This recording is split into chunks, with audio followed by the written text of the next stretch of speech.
यह अदालत इस तलाक को मंजूर करती है। जज साहब की इस घोषणा ने कोर्ट में खड़े अभिनव और रुचिका के चेहरे की चमक घुमिल कर दी। दोनों की जिंदगी का फैसला हो चुका था। दोनों अब विवाह बंधन से मुक्त थे, लेकिन यह उनकी खुशी का कारण था या दुख का कहना मुश्किल था। उनके रिश्तेदार और एडवोकेट प्रश्न मुद्दा के विजयी मुस्कान के साथ कोर्ट परिसर से बाहर आ गए। अभिनव का दिल टूट चुका था। भारी कदमों से चलता हुआ वह बाहर कॉफी हाउस में जा बैठा। रुचिका भी स्कूटी पर सवार होकर जाने लगी। उसका चेहरा भावहीन था, जिसे पढ़ने में वह असफल रहा। जीवन के ऐसे क्षण बहुत विचित्र होते हैं जब हार जीत को समझना ही कठिन हो जाता है। दोनों परिवारों के रिश्तेदार जा चुके थे। दोनों एडवोकेट जो कोर्ट में एक दूसरे से बेइंतहा झगड़ रहे थे, अब एक दूसरे का हाथ पकड़े प्रेम से चाय पी रहे थे। किन की जिंदगी टूटी, किन के सपने बिखरे, किसी को इससे कोई मतलब नहीं था।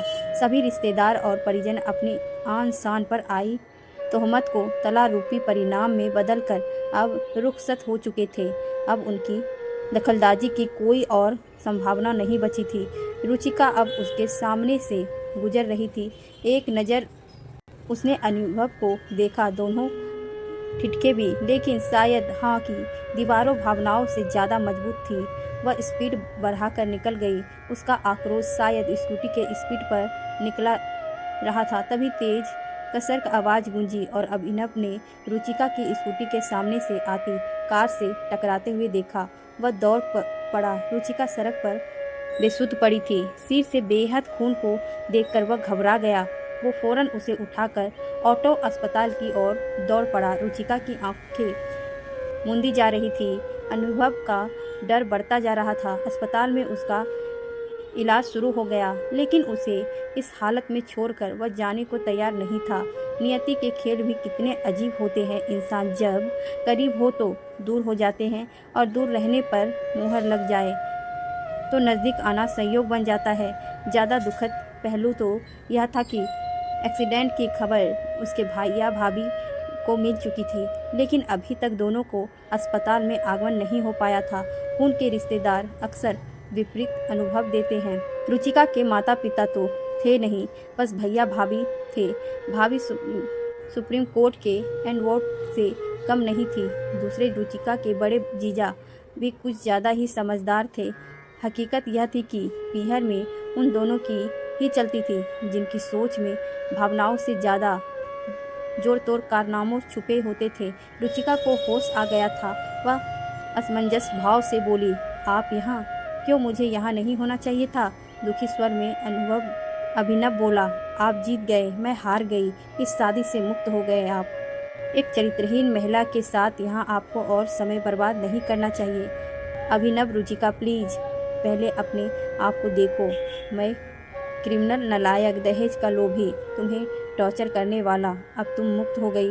मुझसे स्वतंत्र रहो, जैसे मन करे खुशियों को महसूस करो। अब रुचिका ने कोई जवाब नहीं दिया। कुछ समय ऐसे ही निशब्दता में निकल गया।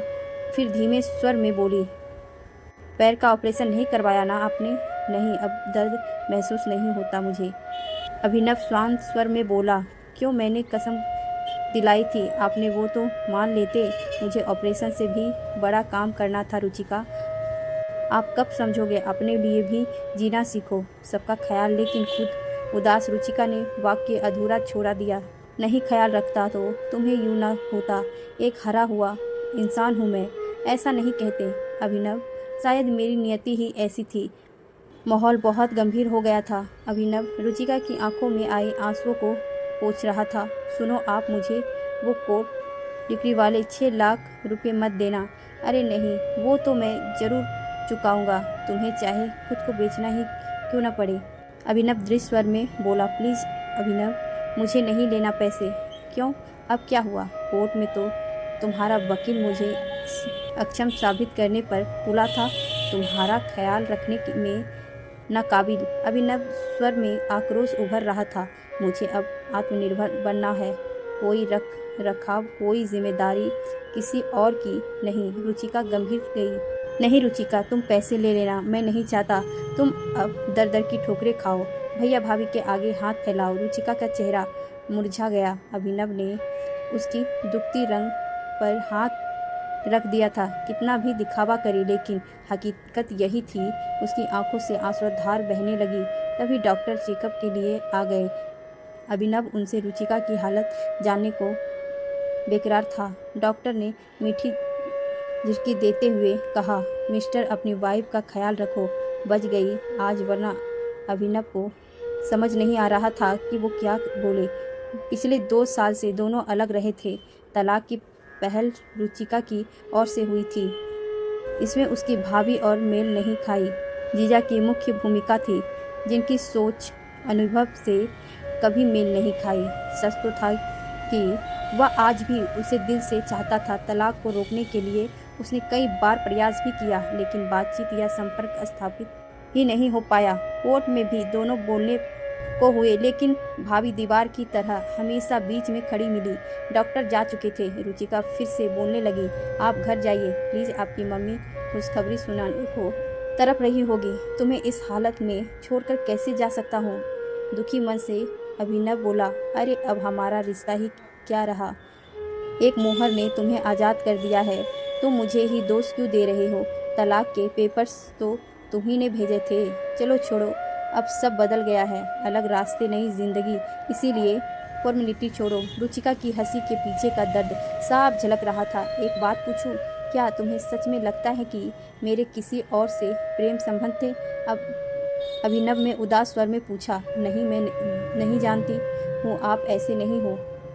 तो फिर तुमने कोर्ट में मेरे लिए ऐसी बातें क्यों कही? इसीलिए ताकि आप मुझसे पीछा छुड़ा सको।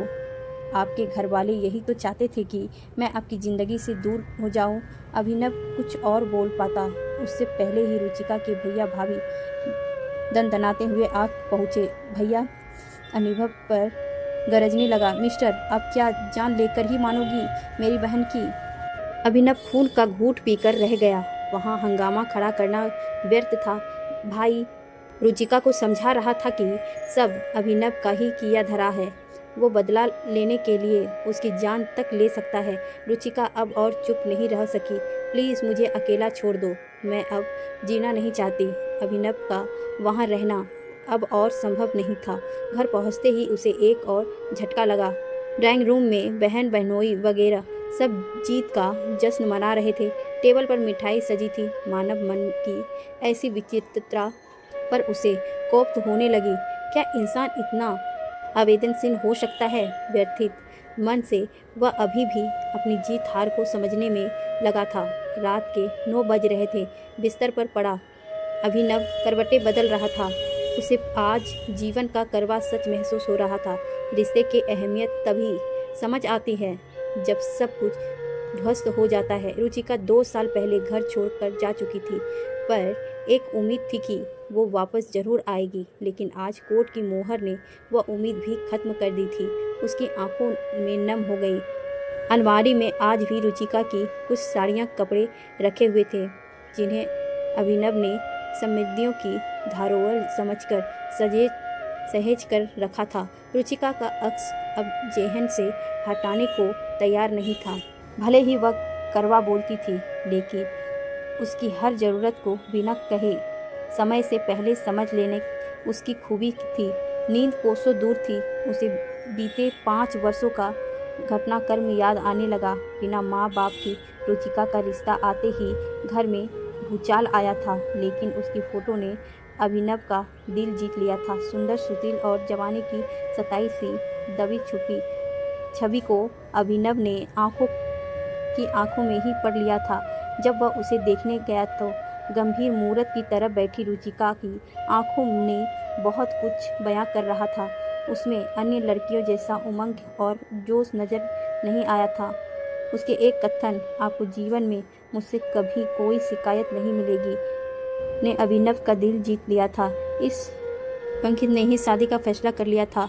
ससुराल में रुचिका ने अपने फायदे को पूरी तरह निभाया, लेकिन शायद परिस्थितियों के साथ वह समायोजन नहीं कर पाई। अम्मा गाहें बाहें उसे कोसने से बाज ना आती। फिर जब छोटी बहू अमीर घराने से आ गई तो रुचिका का जीवन और कठिन हो गया। अभिनव के पास कोई अस्थायी रोजगार नहीं था, जबकि छोटा भाई सीईओ बन चुका था। भाई की बड़ी आमदनी ने अभिनव को बड़े से छोटा बना दिया और रुचिका को और ज़्यादा महत्वहीन व टूटती चली गई। 3 साल ऐसे ही किच-किच में बीत गए और एक दिन अभिनव की अनुपस्थिति में उसके भाई और जीजा उसे पीहर छोड़ गए। अब बात मान सम्मान और अहम में फंस गई। जिन्हें अपने जीवन का फैसला करना था वो अन्य लोगों के अभिमान में उछल कर रह गए। अभिनव ने पहल भी की लेकिन सामर्थ्यहीन होकर उसने भी घुटने टेक दिए।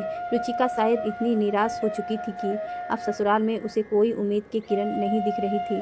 अचानक मोबाइल की घंटी बजी। स्क्रीन पर रुचिका का नाम डिस्प्ले हुआ। अभिनव ने तपाक से कॉल रिसीव किया। रुचिका भराई आवाज़ में बोल रही थी, भैया ने बहुत गलत कहा आपके लिए, उनकी तरफ से मैं माफ़ी मांगती हूँ। छोड़ो ये सब, कैसी तबीयत है? अब कौन है तुम्हारे पास अस्पताल में? अभिनव ने पूछा। कोई नहीं है, अकेले हो? खाना खाया या नहीं?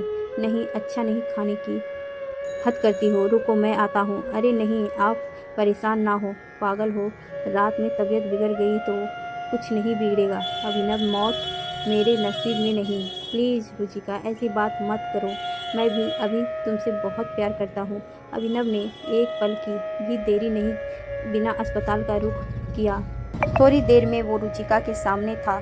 होटल से उसने खाना भी पैक करवा लिया था। रुचिका के चेहरे पर चमक साफ दिख रही थी। मुझे पता था आप ज़रूर आओगे, लो खाना खाओ। पहले कैसे हाल बना लिया है तुमने? अभिनव लाड से बोला। नहीं, हालत तो आपकी ज़्यादा ख़राब है। दवा नहीं लेते हैं आप? अरे दवा वगैरह सब लेता हूँ, पैसे भी हैं, अब 4 लाख जमा कर लिए हैं, वो तुम ले लेना। रुचिका उसे निहार रही थी। भारतीय पति पत्नी का संबंध सदैव अपरिचित किस्म का होता है। ज़रूरत के समय यह ज़्यादा प्रिय साबित होता है। रुचिका हाथ धोना चाहती थी। अभिनव ने उसे सहारा देकर उठाया और बाथरूम की ओर ले जाने लगा।